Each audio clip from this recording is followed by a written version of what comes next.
Hello students, I am sure आप बहुत बहुत अच्छे हैं।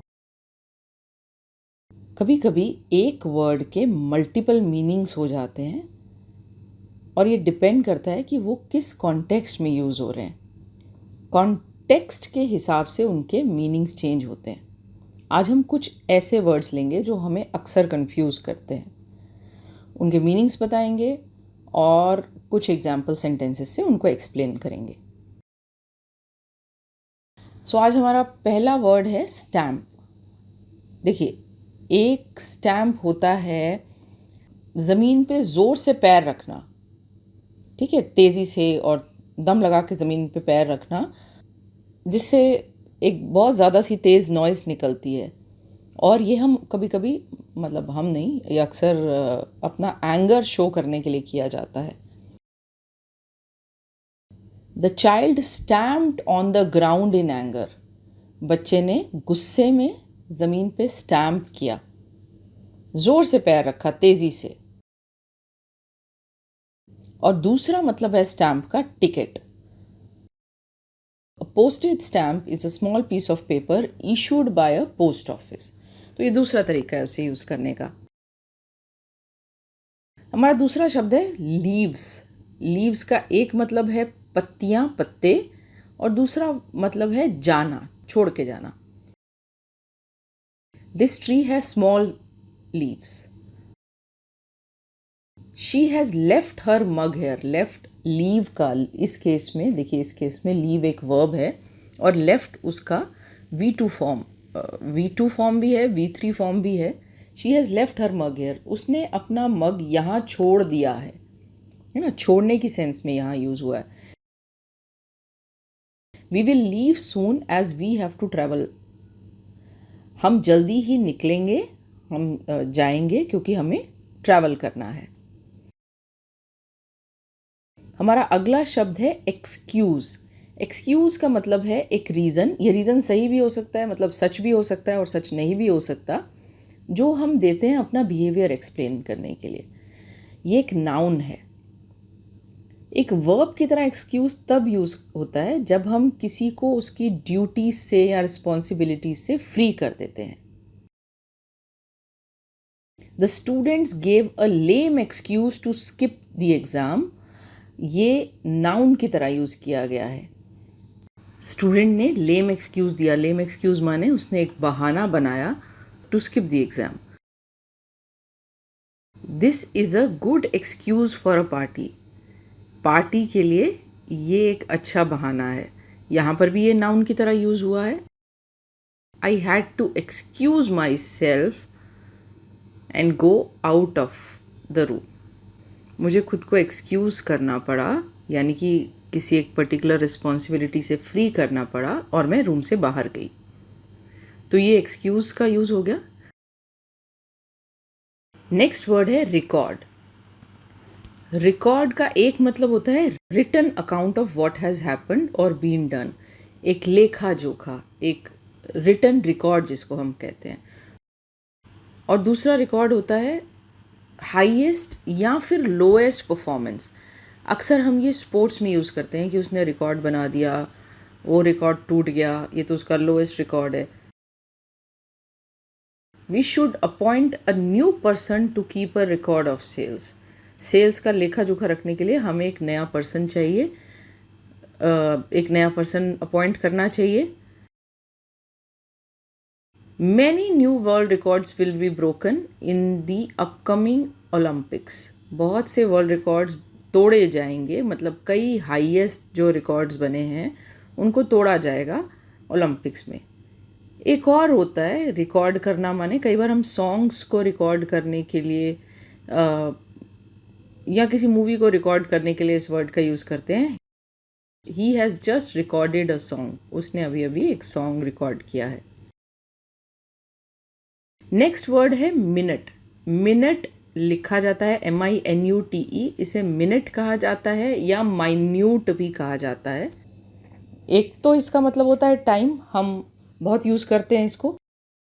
I can make tea in 1 minute. मैं 1 मिनट में चाय बना सकता हूँ। और दूसरा है एग्जैक्ट या बहुत छोटा। माइन्यूट होता है बहुत छोटा, यहाँ ये एडजेक्टिव की तरह यूज़ किया जाता है। Have you worked out every minute detail in advance? क्या तुमने हर छोटी से छोटी डिटेल को वर्कआउट कर लिया है? यहाँ माइन्यूट का मतलब छोटी सी एग्जैक्ट डिटेल या फिर एक बहुत गहराई में किसी चीज़ को समझ लेने में यूज़ हो रहा है।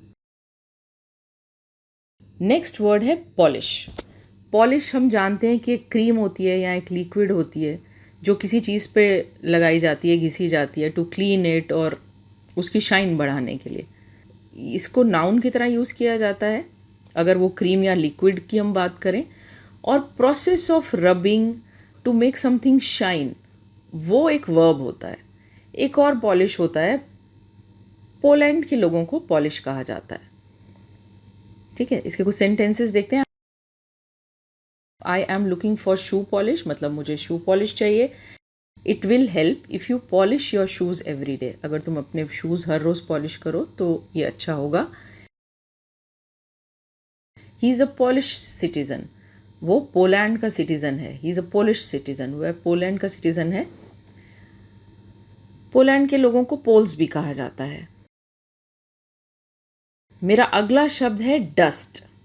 डस्ट एक नाउन की तरह यूज़ किया जाता है, एक वर्ब की तरह भी यूज़ किया जाता है। बहुत से ऐसे शब्द हैं जो अलग अलग पार्ट्स ऑफ स्पीच की तरह यूज़ किए जाते हैं और ये कॉन्टेक्स्ट से आपको पता चलता है कि वो यूज़ क्या है। The room has a lot of dust at it has been locked for a few months.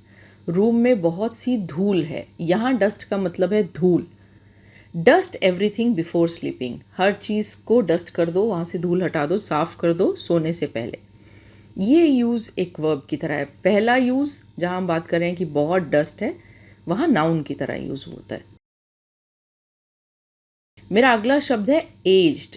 Aged कभी कभी हम एज बताने के लिए यूज़ करते हैं और कभी कभी हम ये बताने के लिए यूज़ करते हैं कि कोई व्यक्ति वृद्ध है, ओल्ड है। My grandfather is aged 92, मेरे ग्रैंड फादर की एज 92 है। I have 2 sons aged 2 and 5, मेरे 2 बच्चे हैं जिनकी उम्र 2 और 5 साल है।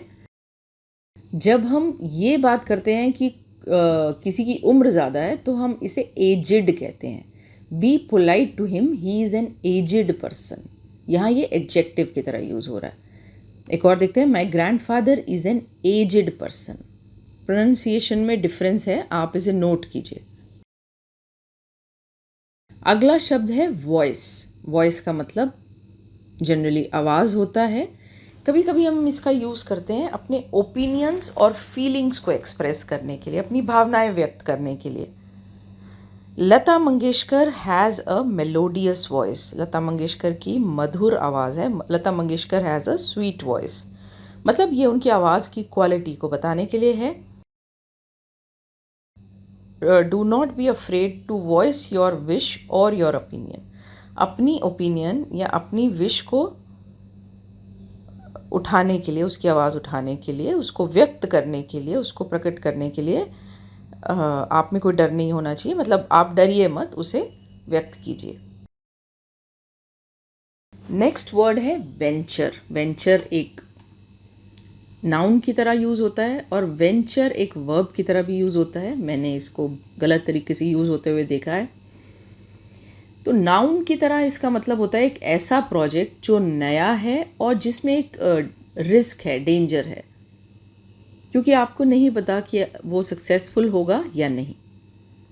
ठीक है, किसी नई और एक जोखिम भरे काम या प्लान को हम वेंचर कहते हैं। हम अक्सर बिजनेस वेंचर्स के लिए इस शब्द का यूज़ करते हैं। यही चीज़ वर्ब की तरह यूज़ होती है। I am looking for a partner to start a new business venture, ये नाउन है। It's too hot to venture out, इस तरह से भी हम इसका यूज़ करते हैं। You should not venture out, it is too hot. यहाँ पर ये एक वर्ब की तरह यूज़ हुआ है। मेरा अगला शब्द है फील्ड। फील्ड का एक मतलब है मैदान और दूसरा मतलब है एक एरिया ऑफ एक्टिविटी और इंटरेस्ट। फील्ड में अक्सर घास होती है जहाँ पर लोग स्पोर्ट्स खेलते हैं, मैदान में लोग खेलते हैं, या फिर खेत होते हैं उसके लिए भी हम उस एरिया को, उस लैंड को भी हम मैदान कहते हैं। ऐसे एरिया में कभी कभी एनिमल्स भी रखे जाते हैं और अक्सर एक फील्ड एक फेंस से घिरा होता है। एग्जाम्पल्स देखते हैं, आपको समझ आ जाएगा। Our house is next to a big field of wheat. गेहूं के फील्ड के साथ ही हमारा घर है, के साथ हमारा घर है। Lata Mangeshkar contributed immensely to the field of music। Music के क्षेत्र में लता मंगेशकर ने बहुत कंट्रीब्यूट किया है, उनका इमेंस कंट्रीब्यूशन रहा। मेरा अगला शब्द है बग। बग का एक मतलब होता है कीड़ा, इंसेक्ट। आपने बेड बग्स सुना होगा। बेड बग एक छोटा इंसेक्ट होता है। Bed bug is a small insect which sucks blood.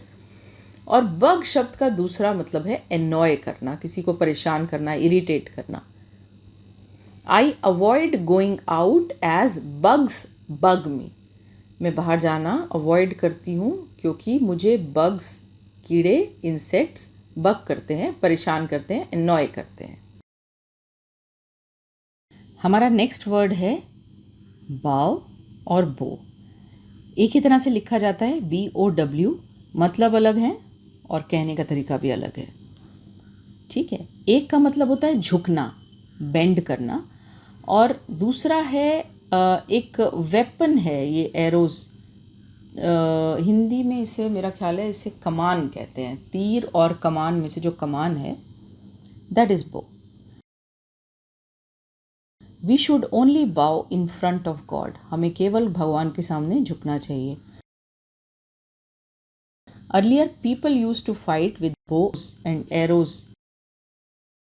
Next है ऑब्जेक्ट।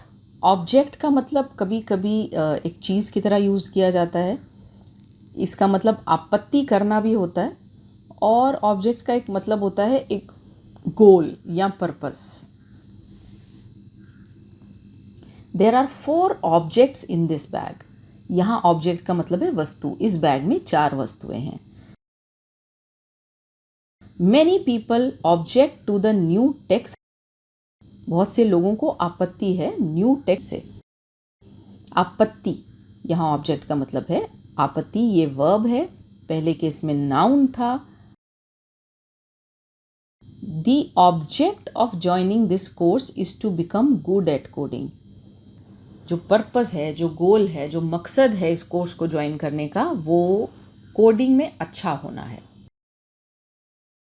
नेक्स्ट है क्लोज। क्लोज का एक मतलब है बंद करना या शट डाउन, शट, और दूसरा मतलब है near. Please close the door. कृपया करके दरवाज़ा बंद कर दीजिए। Her home is close to ours. I want my resort to be close to a market. इन दोनों केसेस में क्लोज का मतलब है नियर होना। पहले केस में क्लोज एक वर्ब की तरह यूज हो रहा है। प्लीज क्लोज द डोर माने इसको बंद कर दो। Her house is close to ours. उसका घर हमारे घर के पास है।